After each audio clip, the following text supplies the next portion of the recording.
Whiplash was one of the most impressive movies released in 2014.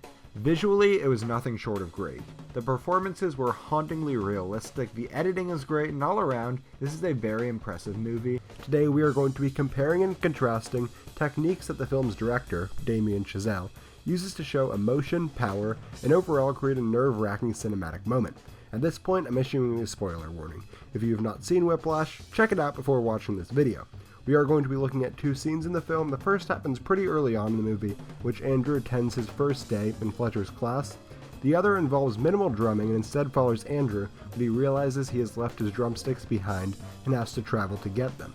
Let's begin by looking at the first scene and lay down the foundation of a few techniques used. The first and most obvious one is his use of camera perspectives. He shoots Fletcher with a low-angle shot to make him look superior, and Andrew from a high-angle shot to make him look inferior.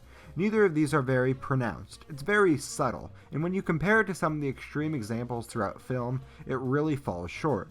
But where you can see it the most is towards the end of the scene when we see Fletcher's dominance most clearly shown. Despite these two being on the same level, that isn't what the camera shows. Fletcher is clearly shown towering above Andrew. Despite them being on the same level, the camera makes him appear much larger, and J.K. Simmons' phenomenal performance finishes the task. But let's look at the editing in this scene, and more specifically, the rate of the editing. At the start, we get 5 or 6 second takes, but as the scene progresses, they get shorter and shorter. As Fletcher ends the music faster and faster, the cuts begin to happen more rapidly, one after another. And as this continues, we get an abnormally long shot, followed by another abnormally long shot, and a look of confusion on Andrew's face. This shows that something unique is happening. Whether or not you realize it, your brain detects a pattern that is being broken. And then, a chair is thrown at Andrew's face. After we see the chair, we know exactly who has control of this scene. The shots of Fletcher are long and still, meanwhile the shots of Andrew are short and shaky. The framing also has a lot of significance. Throughout the entire scene, or at least for the majority of the scene, almost everything takes place on the left of the screen. Fletcher is on the left side of the screen, and Andrew is there with him. On the right of the scene, we see Carl, the other drummer, and not much else. The only times that there is any attention drawn to this scene is when Fletcher comes close to interrogate Andrew. We see Fletcher positioned on the left, and Andrew positioned on the right. Fletcher always has the dominant side. The other time that this happens is when we see Andrew switch places with the other drummer, Carl. This shows Andrew losing the confrontation with Fletcher as Carl takes his place. Another thing of importance that we see in terms of framing is how much the characters move. Andrew, for the most part, is steady. He is in one area and doesn't move at all. This shows that he's really only doing one thing. He is standard and weak. Fletcher, on the other hand, is constantly moving both around the frame, but he's also walking, showing that he's unpredictable. We can't really find a pattern with what he's doing. He's so unpredictable that he might throw a chair at your head.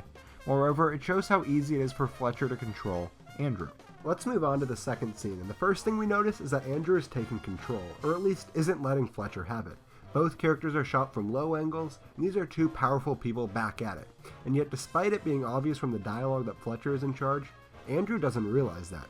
He thinks he has the power because he is the best drummer there, but as Fletcher points out, it's my part, and I decide who to lend it to. One thing that is important to notice is how shaky the camera is.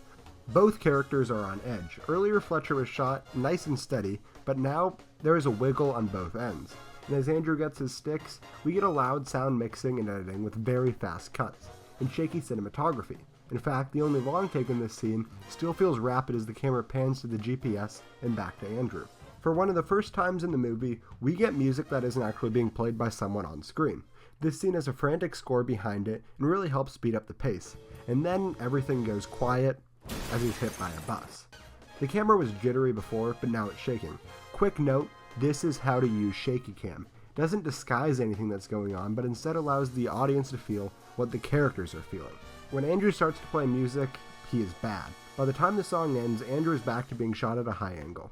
He has lost the fight and Fletcher has won. However, Fletcher is still shot at the low angle. Narratively, this defeat is reflected. As Andrew is pulled off stage, we see the blood on his drum set. He gave everything for this, but it wasn't good enough. This entire movie is full of great techniques utilized perfectly by Damien Chazelle. He uses visual storytelling to help make his good story into a great movie. Although these examples might be more prevalent in these scenes, they're there in the entire movie, so I would recommend checking it out again as soon as possible and examine it to look for these techniques in the entire film. I know this video was shorter than usual, but I've been very busy in my real life and only had a few days to write, record, and edit this, and wanted to make sure I got the video up today.